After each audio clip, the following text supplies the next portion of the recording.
¿Qué tal, apreciadas amigas y hermanas? Les envío un saludo cariñoso, buscando que en este encuentro recibamos un mensaje especial, una bendición desde el cielo.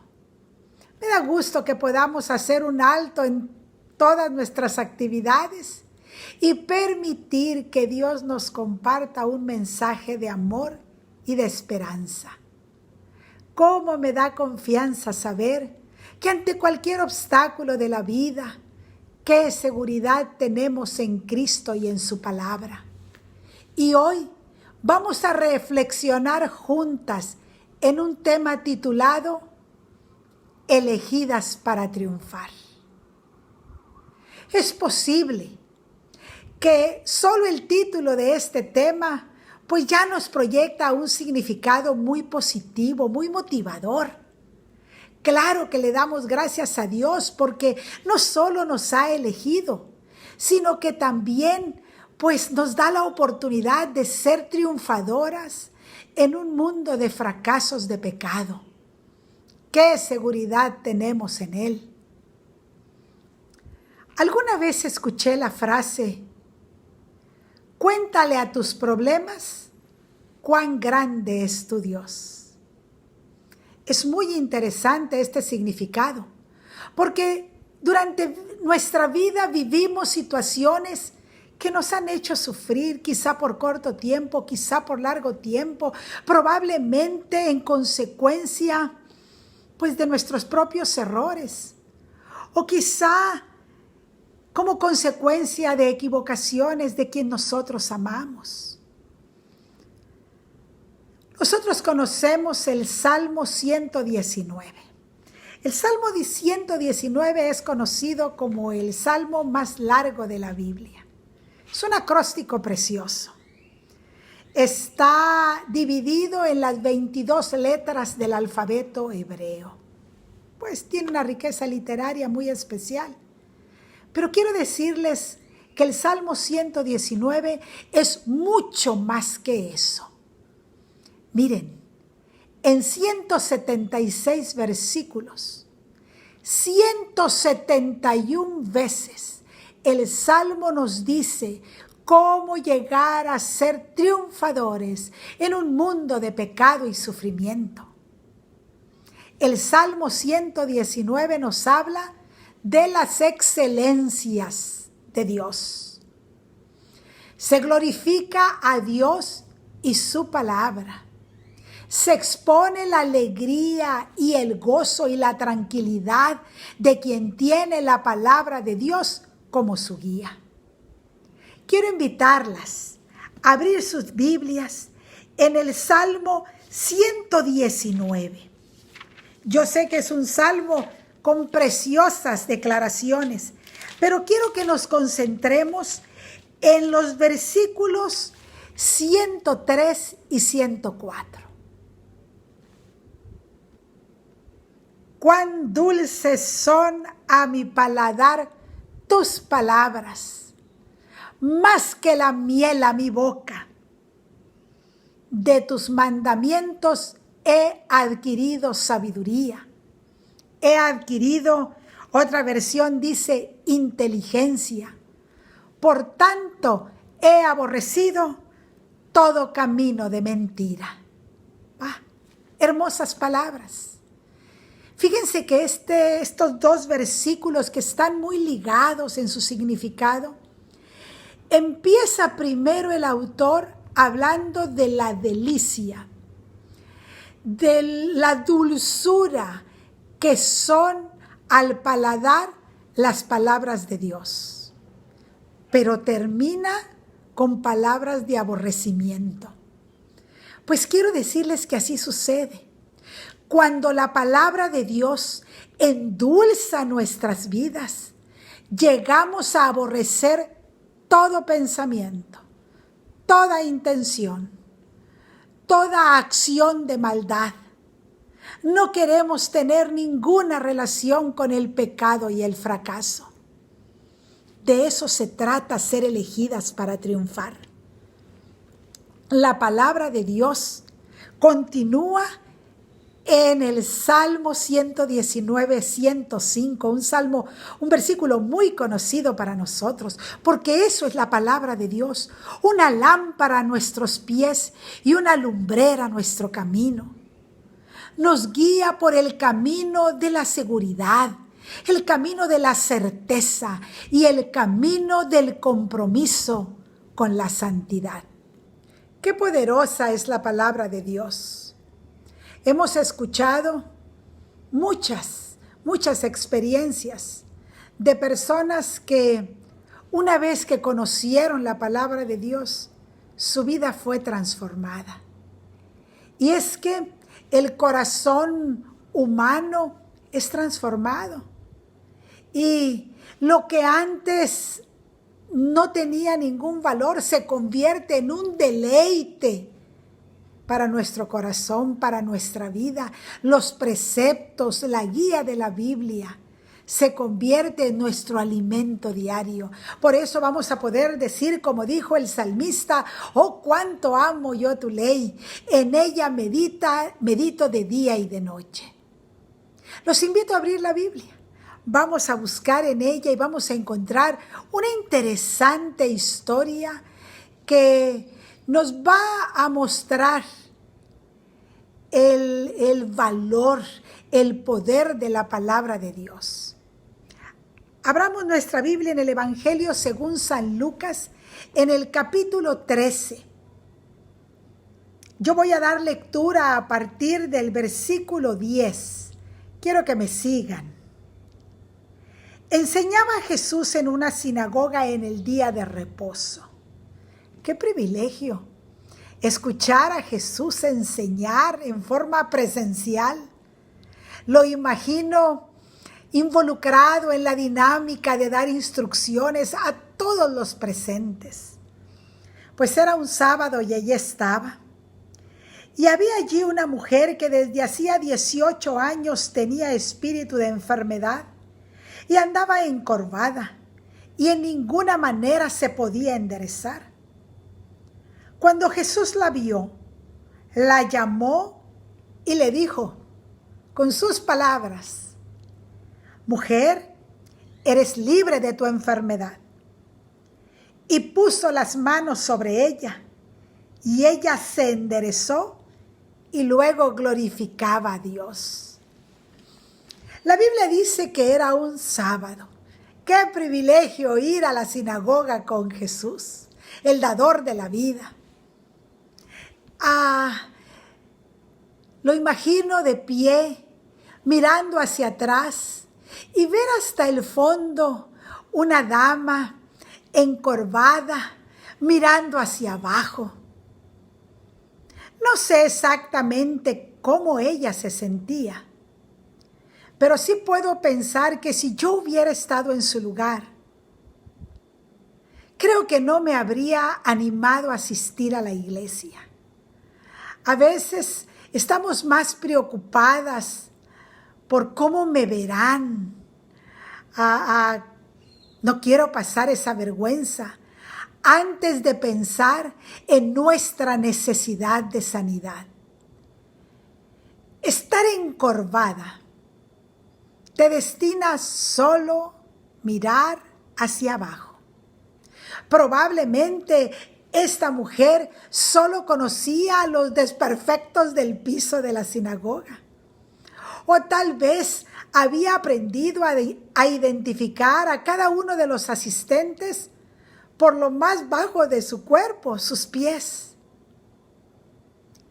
Inmediatamente, cuando Jesús se da cuenta, la llama. ¿Saben por qué? Porque si ella solo está mirando hacia abajo, no va a poder apreciar la presencia de su Salvador. Aquella sufriente mujer encorvada es una lección para nosotros.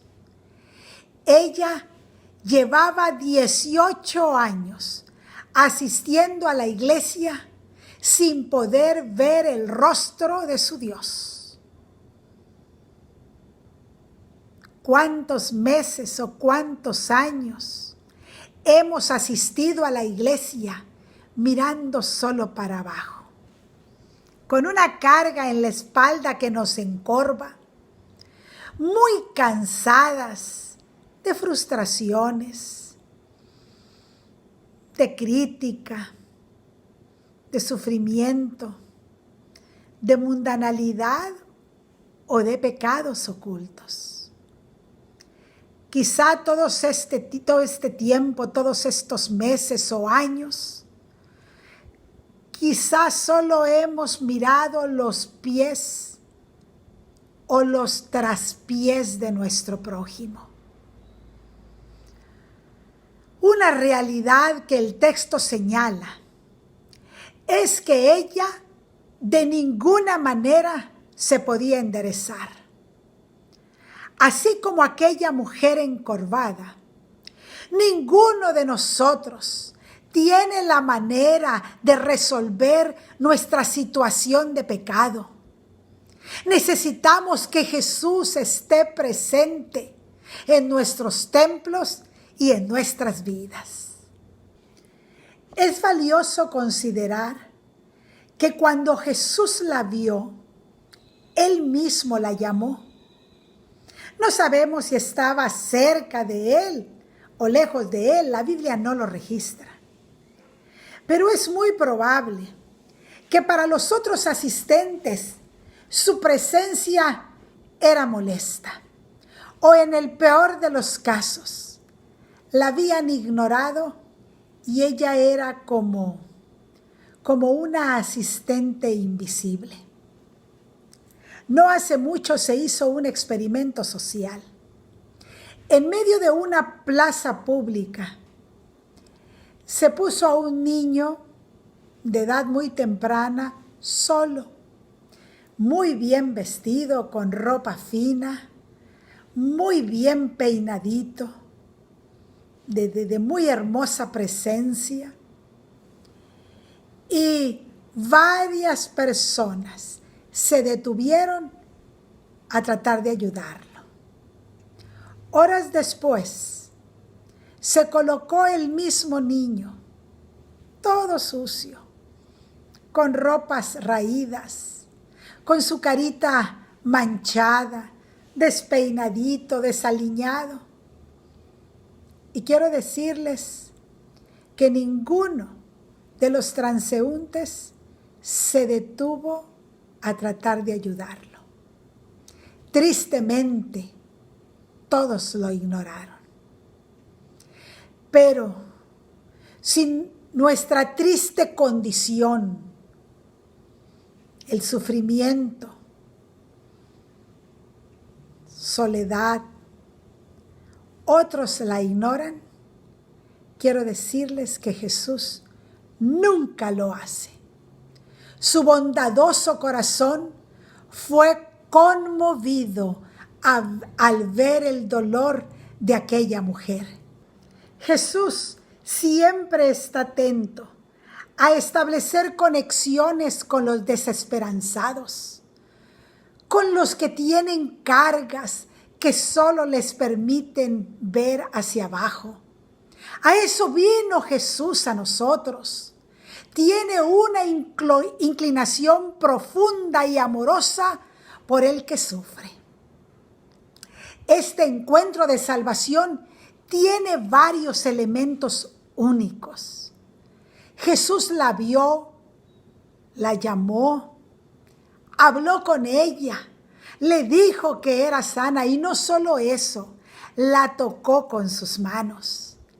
¿Sabes por qué? Porque de acuerdo con el sufrimiento viene su manifestación de amor. Así transforma nuestras vidas y las hace victoriosas. Tiene en cuenta cada uno de nuestros sufrimientos. Tiene nuestras lágrimas guardadas, dice un salmo. Así que, si has sufrido, si tienes cargas que te mantienen encorvada, hay alguien que espera que vayas a Él, al terreno donde Él puede bendecirte y sanarte. Busca su presencia. hay algo interesante. En el versículo 12 hay una declaración poderosa, amorosa. Mujer, eres libre de tu enfermedad. Qué claro quedó para nosotros que la palabra de Dios, solo la palabra de Dios, tiene poder, tiene el control sobre todo lo que nos ocurre, incluso la enfermedad y el dolor que nos han deformado. ¿Qué poder hay en su palabra? Hoy, su palabra, la Biblia, sigue teniendo el mismo poder transformador y victorioso. Por eso, el mundo está tan enfermo, encorvado, deformado en sus principios. El mundo solo mira lo bajo. Queridas hermanas, el mundo necesita la palabra de Dios. ¿Han pensado que quizá nuestros cuerpos no tengan deformaciones, pero en nuestro interior quizá estamos deformadas? Por ejemplo, quizá nuestro corazón se ha llenado de resentimiento o amargura por alguien que nos ha lastimado. Nuestro carácter se ha vuelto tosco, áspero. Quizá actuamos con severidad y desconfianza ante cualquier fallo de alguno de nuestros prójimos. Todo esto son deformidades. Y el único que tiene poder para sanarnos y restaurarnos, para que nuestras vidas puedan ser simétricas, hermosas, es nuestro Dios. Una pregunta obligada que viene después de este maravilloso milagro es: ¿qué creen que fue lo primero que vio esta mujer al enderezarse? Claro, fue el rostro bendito de su sanador y salvador. Nunca más miraría hacia abajo. Ya no le interesaba el piso. Ahora su mirada estaba puesta en las alturas. Nunca más se fijaría en los traspiés de sus hermanos, ni en sus idas y venidas. Ahora ella buscaría ver sus rostros y mostrarles la seguridad de quien vive confiada y protegida por los brazos eternos. La Biblia dice en Isaías 45:22, mirad a mí y sed salvos. Los versos 13 al 17 de ese capítulo nos dicen que ella y quienes la rodeaban terminaron glorificando a Dios por sus maravillas. Queridas hermanas, podemos depender de la palabra de Dios, pues para comprender el plan que Dios tiene para el universo, para comprender las razones del bien y el mal, para comprender incluso el plan que Dios tiene para nuestras vidas, de su propósito, cómo podemos enfrentar las adversidades. Pero también, si dedicamos tiempo a estudiar la palabra con oración, encontraremos sanidad para nuestras angustias y nuestros sufrimientos. Hallaremos el propósito y el sentido y el motivo de nuestra vida. Encontraremos una razón para vivir sin detenernos en las dificultades. Que Dios nos bendiga para que la Biblia realmente nos conduzca por el camino de la vida como mujeres triunfadoras. Para terminar, quisiera compartirles la historia de sufrimiento y de triunfo de Faye Anderson. El día 8 de diciembre de 1941, un día después del ataque a Pearl Harbor, un navío de guerra japonés navegaba tranquilo por el río Huangpu en Shanghái, China. Faye Anderson, entonces con 12 años de edad, había vivido hasta aquel momento con su familia. Su padre era un militar inglés que se encontraba distante cumpliendo con los requerimientos propios de ser un militar. De pronto, Faye y su madre se encontraban entre los 600 prisioneros de guerra que estaban siendo enviados a un campo de concentración.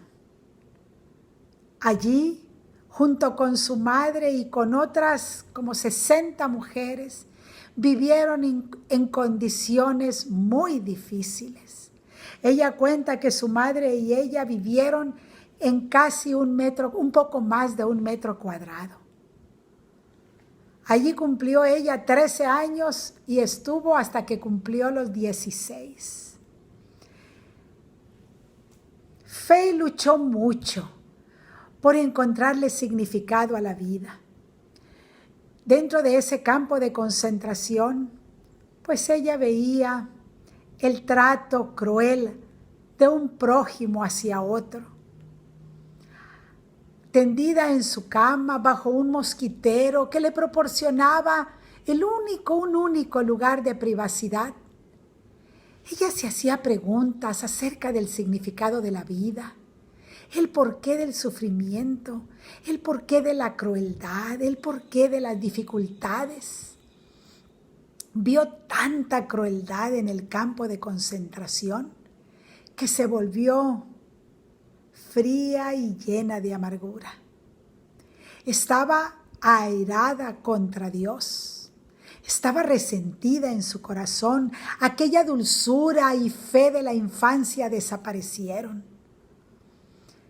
Esa terrible experiencia de guerra la volvió una mujer amarga y apenas era una jovencita.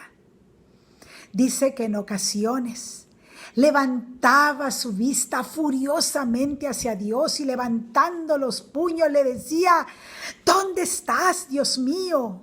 ¿Por qué permites que sucedan todas estas atrocidades? Tiempo después, tuvo un encuentro con un misionero. Era el pastor D.J. Watson. Él la había invitado a una pequeña clase de estudio de la Biblia. Ella ya había escuchado historias de la Biblia cuando era niña, pero no recordaba haber visto alguna Biblia o tener una Biblia en sus manos. Pero la experiencia que tuvo en esas reuniones con el pastor Watson, la experiencia de abrir y de leer la Biblia, de estudiarla, poco a poco fue sanando su corazón. Descubrió en las Escrituras un Dios personal, a un padre, a un amigo, a alguien que quería vivir con ella por toda la eternidad. Ella escribió: lloré en el hombro del misionero Watson a causa de mi rebeldía. Nos arrodillamos en el pasto y la mano del Todopoderoso se extendió y tomó mi vida. Mediante la palabra de Dios, Faye encontró esperanza, encontró propósito, encontró significado a su vida. Queridas hermanas, la experiencia de Faye creo que se parece a muchas de nuestras historias. Anhelo que la palabra de Dios siga siendo nuestra guía, que nos permita ser sumisas ante Dios, poner su voluntad por encima de la nuestra y entregarle todo nuestro ser.